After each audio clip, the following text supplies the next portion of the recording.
But in essence, that is what Nigel Farage was saying when I asked, do you support mass deportations of all illegal migrants? And he said no. That means that some of them won't be deported. You're obsessed with this. And frankly, I do think that we need to have a sensible way of discussing it. You're obsessed with it. And it's not about me, Richard. No, it is actually. It's about, I've asked Nigel this last year. What is the thing? Right. Thank you, Richard, for joining us. Should Britain ban the burqa? Let's have a debate about it. Let's have a discussion.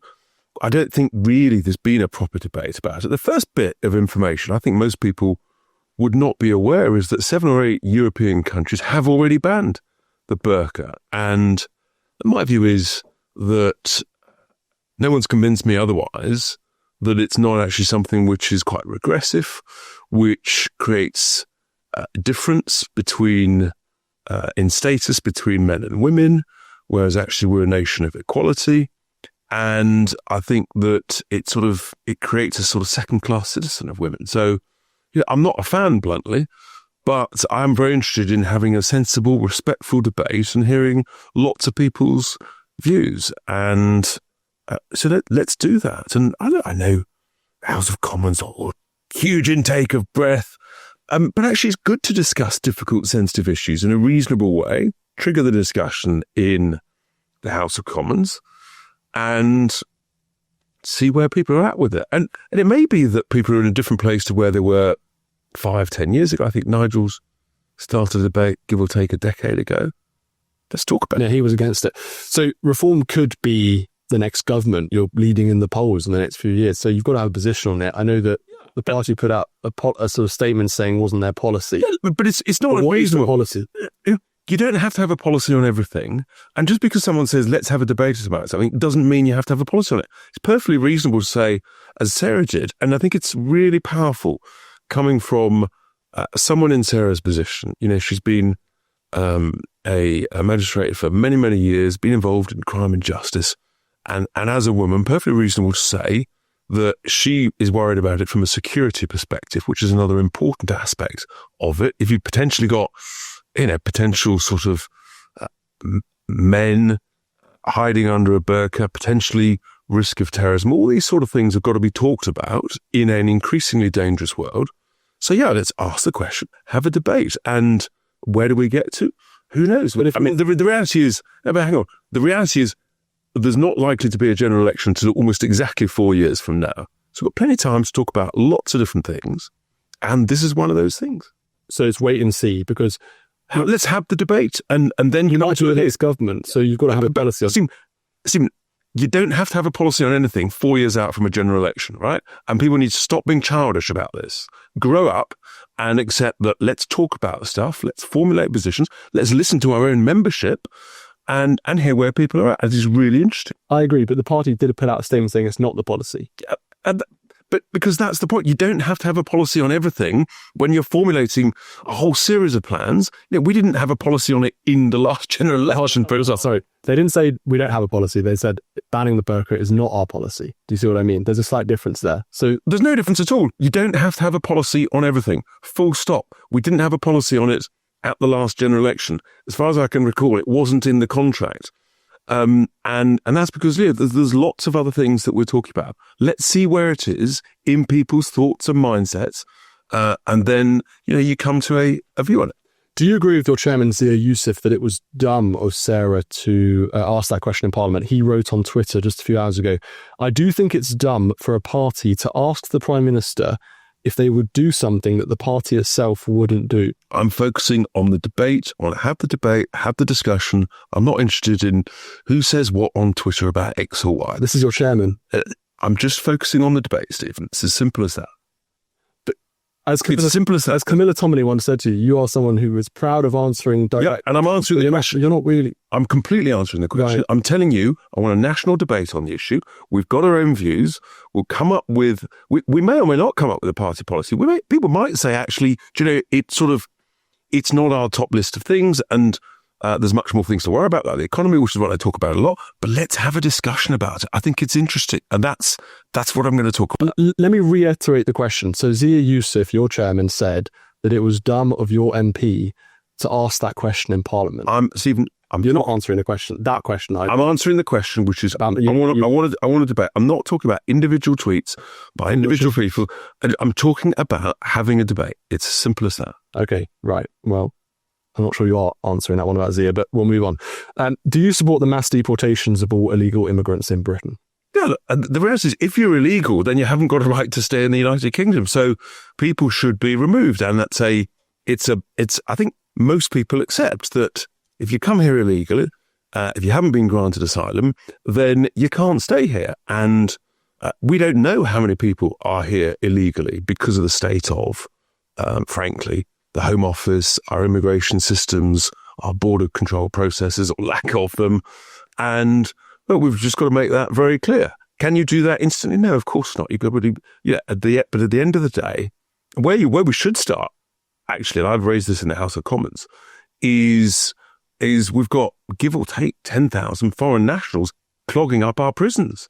So I've said to the Justice Secretary, for heaven's sake, let's clear out some space in the prisons, remove those people, return them to their country of origin, and people who are here illegally can't stay. It's as simple as that. So should every single illegal immigrant in Britain be deported? Would reform do that if you're in government?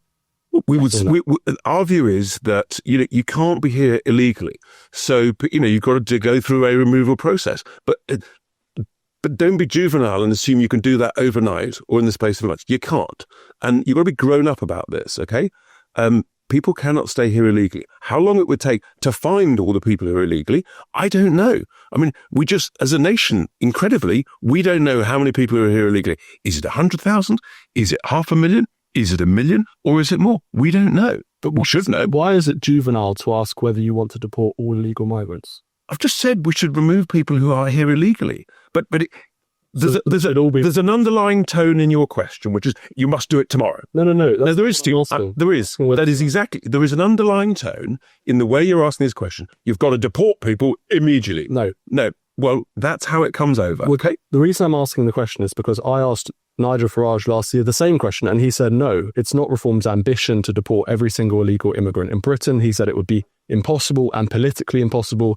And then I asked again. Which is exactly why I've said people can't expect to remain here.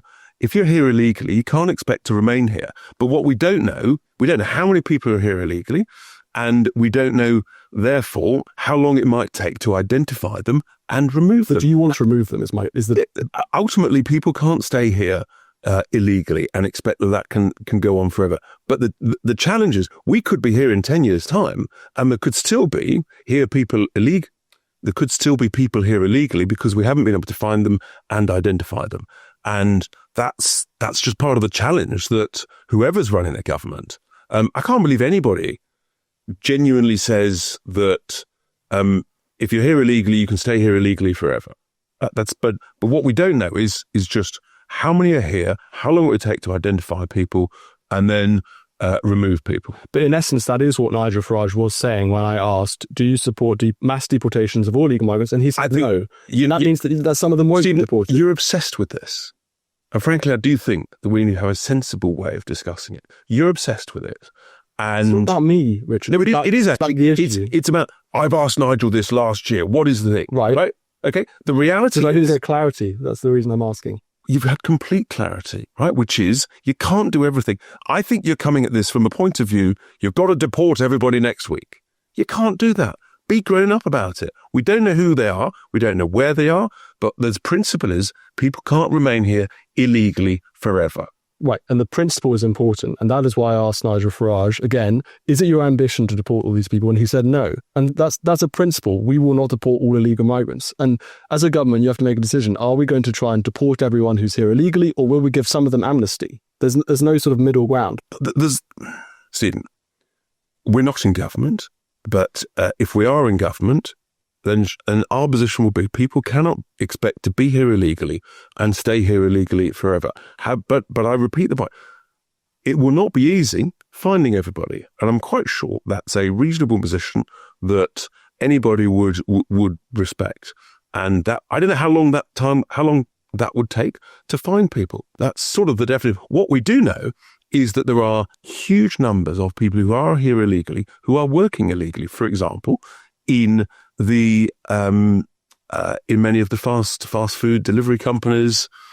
Whenever you see someone who is essentially, why would you pay 50 quid a week to rent a sub-account if you're here legally and you get a normal account for free? And about 40 or 50% of all fast food deliveries are by someone who is not the person that you were told was going to deliver it. And that tells me something's very wrong. So there's a whole industry of this illegality, which we need to stamp out. And but it ain't going to be easy. I just think we've got to be honest about that. In the United States, Donald Trump last year promised mass deportations, and it looks like in some ways he's delivering on it. Hundreds of thousands of people have been deported from the United States since he became president. They want to ramp that up. They say that's not been enough. They've completely closed down the southern border. Again, coming back to reforms policy, do you share Trump's ambition of mass deportations in Britain?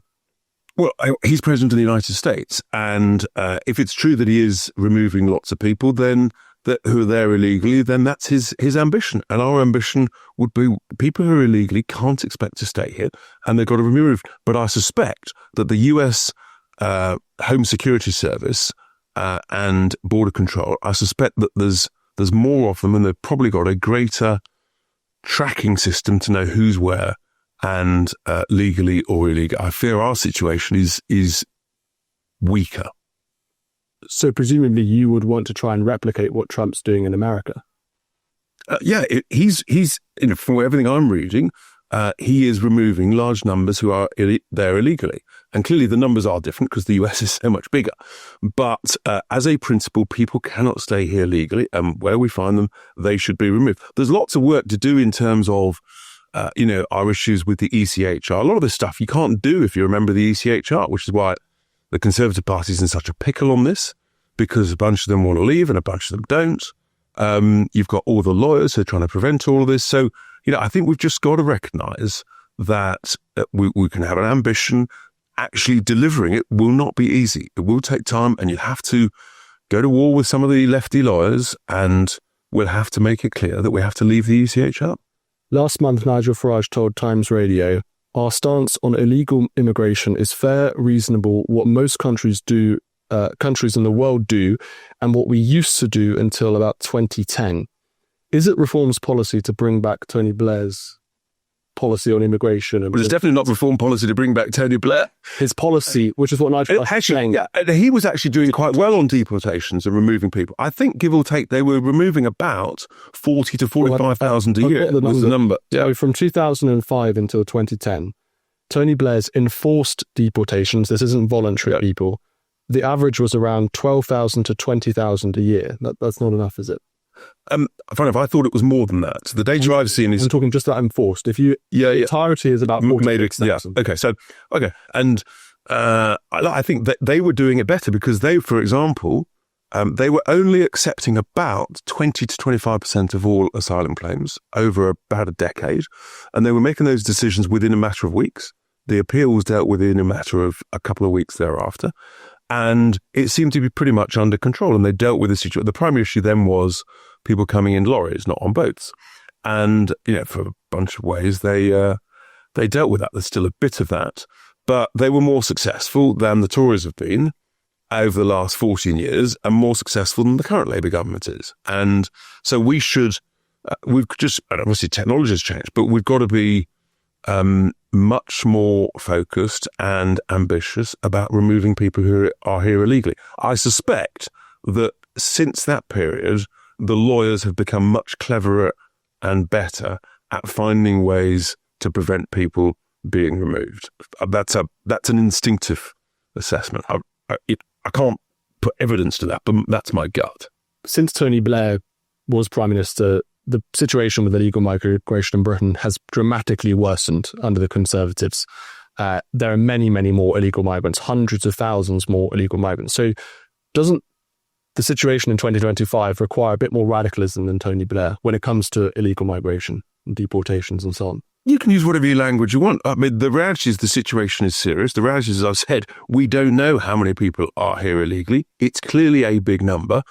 And we'll have to have a significant focus on finding those people and removing them. But as I say, there are processes that now need to be done that I don't think were holding up the removals that the last Labour government up until 2010 was doing. And I think that is, you'll then say, well, what is it? And I think it's the smartness of the lefty lawyers that and there's an impact here of the way that the judges are responding to the lawyers' applications, and it feels as though the immigration tribunal judges are being much softer than we were made aware of maybe a decade or 2 decades ago. Again, that's anecdotal the way it feels at the moment.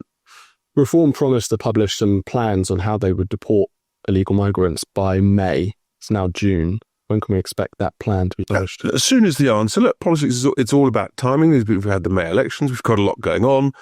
And so, plans are being worked on, and at the appropriate moment. And here's the thing, there's no one better at judging the right time to flesh something out and publish it than our leader, Nigel. On illegal migration, you've promised net zero. That was your... Unlegal. Yeah, unlegal. Yeah, that's right. After 3 decades of mass migration, don't you think we need net negative? Isn't net zero? Does that really go far enough? Well, I think net zero is probably about where the population is. And, when I knock on a lot of doors, which I did recently, obviously during the elections, immigration, both legal and illegal, was the number one issue.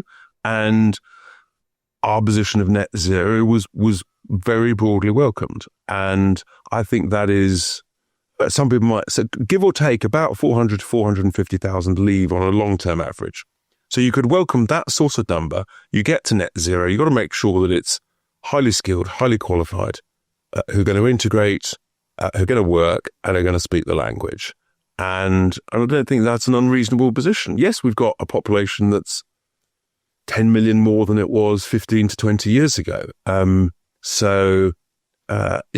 and you've got to deal with other important issues, which obviously aging population, pension age, use of technology where we can't afford labour, shortages of labour in particular sectors, training up our own people. These are all important aspects of a sensible immigration policy. So Reform's happy with about 500,000 people coming in a year. That's what you're saying. Well, that's been a, as I say, if you get to a net zero position, the long-term average leaving is about that. Of course, many of those are students. But one of the reasons it's gone wrong recently is you want international students to come and study here, but then they have the right to immediately work for a couple of years thereafter, and then immediately apply for, I think, a 5-year visa thereafter, and then remain forever. And so, in a sense, that went wrong. You want a good number of international students to come and study here. That brings in revenues, of course, but then you've got to make it clear to those students they've then got to go home again. And what you absolutely can't accept, which is a new racket going on, which is students coming here and then immediately they've got here from certain nations applying for asylum. I mean, either you come to study as someone who can afford the degree that you're studying for, or you're not. So I think that's a reasonable approach. Population of the country, give or take, is about 70 million. Matt Goodwin recently published some research on demographics in Britain and projections, and he predicts that by 2063, Britain will be minority white British. Is that a concern of yours at all? Yeah, I don't think that's I haven't seen those predictions, and 2063 is a long way off. It's a few decades. Yeah, it's a few decades. Well, it's I'm trying to do the maths quickly in my head, but it's in most people. I'll be long gone. Put it like that. I think that the UK is we are a Christian nation. We should stand up and be proud of that. And let's see what happens. But at the end of the day, what we should be focusing on is getting our own people back into work, training up our own people, having. In a sense, Nigel's talked quite recently about families. We need more British-born people, so that we need to be less reliant on immigration, and that's the issue. And on we go. It will be a huge moment, though, in British history. For the first time ever in this nation's more than 1,000 years of proud history, the country will be minority white British, and many that. you're obsessed with this stuff, okay? So many other people, Rich. It's not just me, to be fair. The way you ask the questions, right?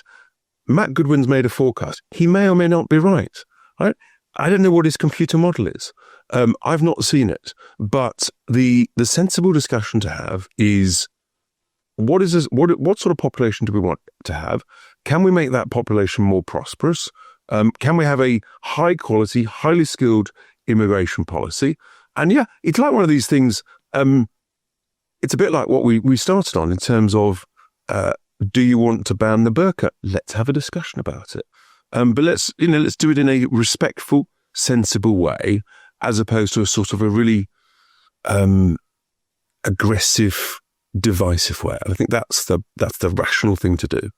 Keir Starmer's speech on immigration was compared to Enoch Powell recently. He said that Britons feel like strangers in their own land, echoing some of the language that Powell used in his famous 1968 speech, the Rivers of Blood speech. Do you think that Enoch Powell was right in some of those predictions that he made in 1968? Well, obviously, I wasn't involved in politics at the time, but the reality is, Starmer made that speech because he's terrified of reform's progress. I think that they do recognise that immigration is a key topic that people are concerned about. And I think that's because of it's the quantity and the pace and the levels of it, as opposed to the concept of it itself. And the most important thing is, you get the numbers right, you get people integrating, which I touched on earlier. It's absolutely critical. And immigration has to work for both sides of I call it a deal. I know that'll upset some people, but the person coming in must benefit, but also the host nation must benefit. That's a win-win. So that's why about integrating, working, as opposed to just sort of consuming public services and having it in numbers that can be absorbed and who speak the language. You can't integrate if you don't speak the language. And there are areas of the country now where, in a sense, people don't speak any of the language. And that's not a good way to progress a sensible immigration policy. So I think people get upset by it. The language. The people who are upset with Starmer's speech actually was his own people, his own backbenchers. I'm more focused on the quality of the ambition of what you're trying to achieve. And you want a sensible policy that works for the host nation, most importantly, and where people contribute and people feel welcome. But we can't have a situation where the OBR, who I'm not fans of, by the way, they forecast that they say that the majority of low-skilled immigration that's entered the UK never contribute more than they take out by way of taxes, benefits. Sorry, take out by way of benefits and public services. Clearly, that's not a rational position to be in. That's the first time we've sort of had that, and we've got to highlight that. Just going back to Enoch Powell very quickly. So obviously your leader has said that he's admires the man, or used to admire the man, although he has some faults. And again, Starmer's speech was compared with Powell's language. His speech made a huge impact on British politics, whether you're alive at the time or not, but on the issue of immigration. I'm just curious whether you thought he was right in his predictions, whether you have any thoughts on that. I mean, he's a fascinating figure. Yeah, he was a very significant figure at the time. Some people thought then that he might be a significant leader of the Conservative Party. It certainly what in a sense what it shows is language is important. Let's try and have these debates, which can be difficult, in a sensitive, rational, calm way. And sometimes, when we're all doing sort of media stuff, you might slightly overdo it. And I think the sort of the media class can get obsessed with the odd word here and there. Actually, I think the more important thing is, let's get to the right answers, have a sensible debate about what can often be difficult stuff in a rational way. And the worst thing of all is what has happened historically, until frankly Nigel came along, which is to talk about difficult stuff. Has happened historically is to smear and label people and cancel people to the point of view where you're not allowed to talk about it. And ordinary folk end up, I can't talk about that, even though I quite like to, in a sensible way, as you might do down the pub. But to be fair, in this interview, you've kind of said that to me, that I can't talk about certain things, or I've been aggressive on asking about, demographic. We can talk about it, but but there's a sensible way of discussing it, as opposed to, right, you've got to deport everybody tomorrow. That's ridiculous.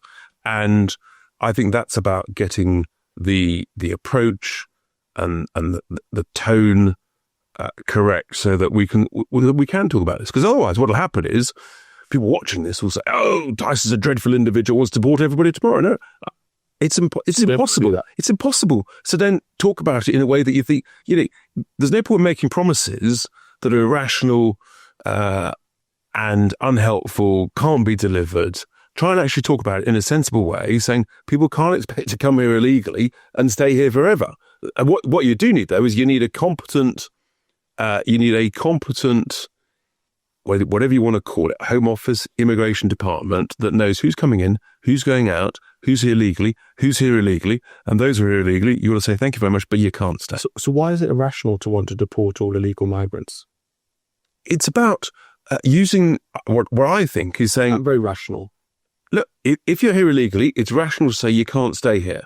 But what is not rational is to say everyone's got to be deported and it's got to happen tomorrow, which is sort of the way that this could be, this could be framed. And that's just impossible. Okay. Richard Tice, thank you so much. Appreciate it. Cool. We're done.